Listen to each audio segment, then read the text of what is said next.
Breaking news చూస్తున్నాం. TVK ప్రభుత్వ ఏర్పాటులో మరో ట్విస్ట్ చోటు చేసుకుంది. రేపు విజయ్ ప్రమాణ స్వీకారం అనుమానంగానే కనిపిస్తోంది. ప్రభుత్వ ఏర్పాటుకు విజయ్ కు గవర్నర్ అనుమతి లభించలేదు. మెజారిటీపై గవర్నర్ ను విజయ్ ఒప్పించలేకపోయారు.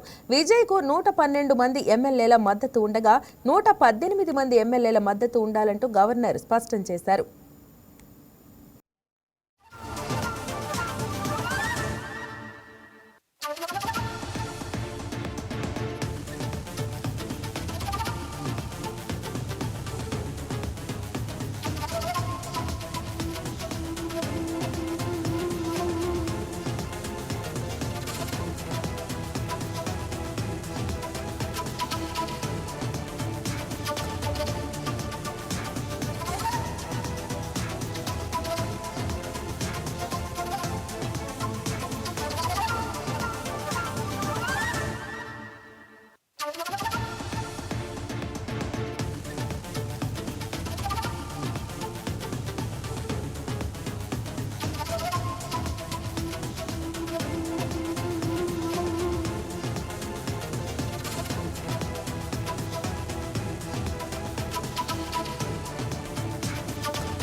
లోక్ భవన్ లో జరిగిన పరిణామాల నేపథ్యంలో రేపు ప్రమాణ స్వీకారం జరుగుతుందా లేదా అన్న దానిపై తీవ్ర చర్చ జరుగుతోంది. ప్రభుత్వ ఏర్పాటుకు విజయ్ ను గవర్నర్ లోక్ భవన్ కు ఆహ్వానించారు. ప్రమాణ స్వీకారానికి అడ్డే లేదని, రేపే ప్రమాణ స్వీకారం, ప్రభుత్వ ఏర్పాటుకు అవకాశం ఇవ్వాలని గవర్నర్ ను విజయ్ కోరారు. తక్కువ సమయం ఉన్నందున ఆహ్వానాలకు సమయం ఉందా అని గవర్నర్ అడిగారు. ప్రభుత్వ ఏర్పాటుకు 118 మంది ఎమ్మెల్యేల మద్దతు ఉండాలంటూ గవర్నర్ తేల్చి చెప్పారు.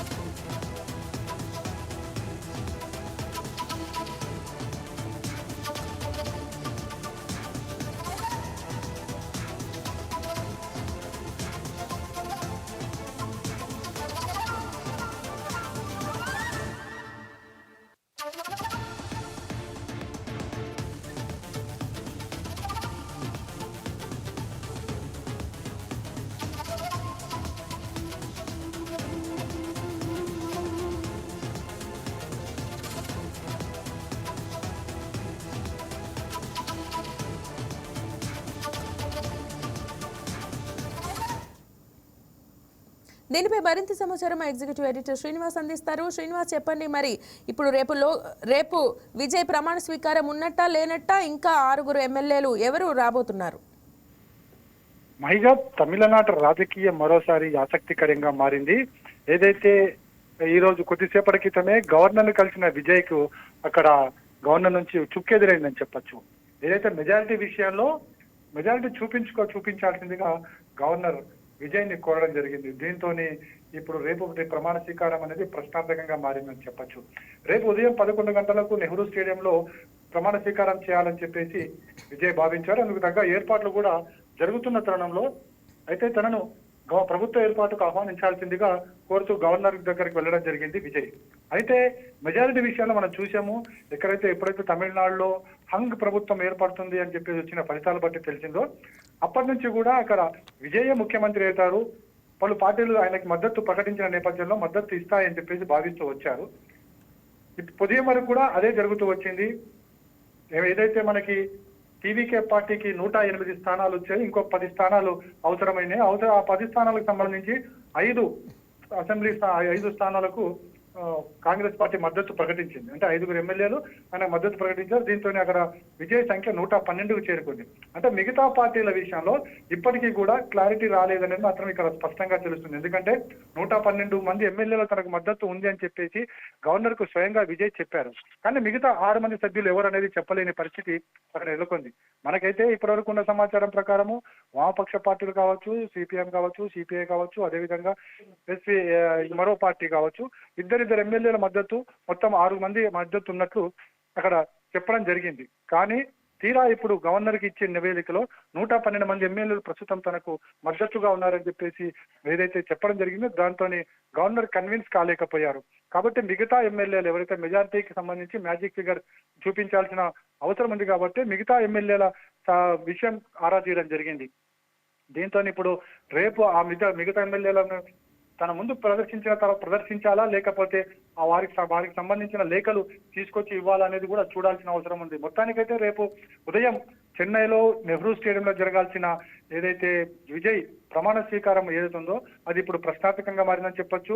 బహుశా ఈరోజు రాత్రి వరకు మిగతా ఎవరైతే 6 మంది ఇంకా మద్దతు ఇస్తున్నామని చెప్పారో వారి లేఖలు వస్తే కనుక మరోసారి గవర్నర్ కార్యాలయానికి వెళ్లి తన మెజారిటీని అక్కడ ప్రూవ్ చేసుకోవాల్సి ఉంటుంది. ఒక మెజారిటీ ప్రూవ్ చేసుకున్న తర్వాత గవర్నర్ కన్విన్స్ అయితే రేపు ముఖ్యమంత్రిగా విజయ్తో పాటుగా మరికొందరు ప్రమాణ స్వీకారం చేసే అవకాశం ఉంది. అయితే ఇది మొత్తం మెజారిటీ నిరూపించుకున్న తర్వాతనే జరుగుతుందని మాత్రం ఇక్కడ గవర్నర్ చెప్పిన దాన్ని బట్టి తెలుస్తుంది. ఎందుకంటే 118 మంది ఎమ్మెల్యేల లిస్ట్ అడిగారు అంటే మెజారిటీ నిరూపించుకోమని. అంటే సాధారణంగా అయితే ప్రభుత్వం ఏర్పాటుకు గవర్నర్ ఆహ్వానిస్తారు. ఆహ్వానించిన తర్వాత పూర్తి మెజారిటీ లేకపోతే అప్పుడు గవర్నర్ ముఖ్యమంత్రిగా ప్రమాణ స్వీకారం చేసిన తర్వాత పూర్తి మెజారిటీ నిరూపించుకుందుకు కొంత సమయం ఇస్తూ వస్తుంటారు. ఎందుకంటే గతంలో జరిగిన ఆయా రాష్ట్రాల్లో జరిగిన పరిణామాలు కావచ్చు, ఈ తరహా హంగు ఏర్పడినప్పుడు గవర్నర్ ఏ విధంగా వ్యవహరించారు కావచ్చు, అవన్నీ చూసుకుంటే గనక మామూలుగా ఎవరైతే అతిపెద్ద పార్టీగా అవతరించిన విజయ్ని ప్రభుత్వం ఏర్పాటుకు ముందుకు ఆహ్వానించవచ్చు. ప్రభుత్వం ఏర్పాటు చేసిన తర్వాత అప్పుడు 2 లేదా 1 వారమా 2 వారాల నెల రోజుల అనేది గవర్నర్ ఆ ముఖ్యమంత్రి అభ్యర్థిగా ఉన్న వ్యక్తికి అవకాశం ఇచ్చే ఛాన్స్ ఉంది. కానీ ఇక్కడ గవర్నర్ ఆ విధంగా చేయలేదు. కారణాలు ఏంటనేది కూడా మనం చెప్పడం సరికాదు. ఎందుకంటే అది గవర్నర్కున్న అధికారాల్లో ముఖ్యమైన అధికారం కాబట్టి ఆ అధికారాలు గవర్నర్కి మాత్రమే సొంతం కాబట్టి గవర్నర్ ఏ నిర్ణయం తీసుకునే అధికారం ఉంటుంది. సో ఇప్పుడు ప్రభుత్వ ఏర్పాటుకు సంబంధించి గవర్నర్ కన్విన్స్ కాలేదు కాబట్టి ప్రభుత్వం ఏర్పాటుకు ఇప్పుడు అనుమతి ఇస్తారా లేదా అనేది కూడా చూడాల్సి ఉంది. సాయంత్రంలోగా అంటే మరి రాత్రిలోగా విజయ్ తనకు మద్దతు ఇస్తున్న మిగతా 6 మంది ఎమ్మెల్యేలు అంటే ఇప్పుడున్న 112 మంది ఎమ్మెల్యేలతో పాటుగా మిగతా 6 మంది మద్దతు ఇస్తున్న వారి లేఖలు తీసుకుని వెళ్లి గవర్నర్ని కన్విన్స్ చేయగలిగితే రేపు ప్రమాణ స్వీకారానికి లైన్ క్లియర్ అయినట్టు అవుతుంది. లేదంటే ప్రశ్నార్థకంగానే ఉంటుంది. ఎందుకంటే గవర్నర్ని కన్విన్స్ చేయాల్సిన బాధ్యత విజయ్ మీద ఉంది. మహిళ రైట్. అంటే ఇప్పుడు మిగిలిన 6 ఏఐడిఎంకి సంబంధించి పళనిస్వామితో విభేదించిన వాళ్ళు ఎవరైనా టీవీకేకి చేరే అవకాశం ఏమైనా ఉందా? అది ఇప్పటి వరకు మనకి కాంగ్రెస్ పార్టీ 5 ఎమ్మెల్యేలు మద్దతు ఇస్తున్నారని చెప్పేసి బహిరంగంగా చెప్పడం జరిగింది. అదేవిధంగా వామపక్ష పార్టీలు 4, అదేవిధంగా కొత్తగా ఉన్న పార్టీ మరో పార్టీ 2 ఎమ్మెల్యేలు మొత్తం 6 మంది మద్దతు ఇస్తున్నామని ఉదయం నుంచి చెప్పడం జరిగింది. కానీ మద్దతు ఇవ్వడం వేరు, మద్దతుకు సంబంధించి లేఖలు ఇవ్వడం వేరు. అంటే మనము మౌఖికంగా చెప్పడము గవర్నర్ ఆమోదించకపోవచ్చు. ఎందుకంటే గవర్నర్కు ఉన్న విస్తృత అధికారాల్లో అది ఒకటి. మౌఖికంగా ఏది కూడా ఆమోదించని ప్రతిదీ కూడా పేపర్ మీద చూపించాల్సిన బాధ్యత అదే విజయ్ మీద ఉంటుంది. సో విజయ పార్టీకి వచ్చింది 108 స్థానాలు మాత్రమే. 5 మంది కాంగ్రెస్ ఎమ్మెల్యేలు సంపూర్ణ మద్దతు ప్రకటించారు. కానీ మిగతా 6 మందికి సంబంధించి ఏంటి అనేది ఇప్పటివరకు కూడా విజయ్ దగ్గరికి ఆ లేఖలు వచ్చిండకపోవచ్చు. అందుకోసమే తను గవర్నర్ చెప్పింది 112 మంది ఎమ్మెల్యేల బలం తనకుంది అని చెప్పడం జరిగింది. కానీ దీనికి గవర్నర్ అయితే కన్విన్స్ అయినట్టు లేరు. అందుకోసమే మిగతా సభ్యుల లిస్టు కూడా అడిగినట్టున్నారు. మన ఏఐడిఎంకే నుంచి బయటకు వచ్చిన వాళ్ళు కూడా ఇంత తొందరగా యాక్సెప్ట్ చేయడానికి లేదు. ఎందుకంటే అది పార్టీ ఫిరాయింపుల చట్టం కిందకి వస్తుంది. సో ప్రస్తుతం ఎన్నికలు ఇప్పుడే జరిగాయి కాబట్టి పార్టీ ఫిరాయించడం అనేది కరెక్ట్ కాదు. గవర్నర్ దాన్ని ఆమోదించారు. ఎందుకంటే ఖచ్చితంగా ఆ పార్టీకి సంబంధించి ఏఐడిఎంకే పార్టీ నుంచి సభ్యులు మద్దతు ఇస్తున్నారు కాబట్టి ఏఐడిఎంకే ఇస్తుందా లేకపోతే ఆ పార్టీ నుంచి బయటకు వచ్చిన వాళ్ళు ఇస్తున్నారా?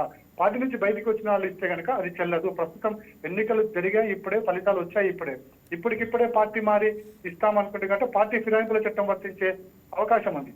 సో ఏదైతే ఇలాంటి పరిస్థితుల నేపథ్యంలో ఖచ్చితంగా ఏ పార్టీ అయితే మద్దతు ఇస్తుందో ఆ పార్టీకి సంబంధించి మద్దతు లేఖ ఇవ్వాల్సిన అవసరం ఉంటుంది. ఇప్పుడు ఏఐడిఎంకే ఆ పని చెయ్యదు. ఎందుకంటే ఏఐడిఎంకేలు ఇప్పుడు బయటికి వచ్చేస్తామన్న ఎమ్మెల్యేలు ఎవరుతుందో వారికి ఏఐడిఎంకే సభ్యులకి ఇప్పుడు విభేదాలు వచ్చాయి కాబట్టి ఆ లేఖ వచ్చే అవకాశం లేదు. ఇప్పుడు ఎవరన్నా బహిరంగంగా వచ్చి ఇవ్వాలనుకుంటే పార్టీల మద్దతు ఇవ్వాలి. ఇప్పటికి వామపక్ష పార్టీలు అదేవిధంగా ఇక్కడ ఉన్న మరో పార్టీ 2 ఎమ్మెల్యేలు మొత్తం 6 మంది ఎమ్మెల్యేలు మద్దతు ప్రకటించారు. వాళ్ళు వచ్చి నేరుగా లేఖలు ఇస్తే తప్ప గవర్నర్ కన్విన్స్ అయ్యే అవకాశాలు చాలా తక్కువగా ఉన్నాయి. మైగా right Srinivas, thank you for the updates తెలియజేయండి.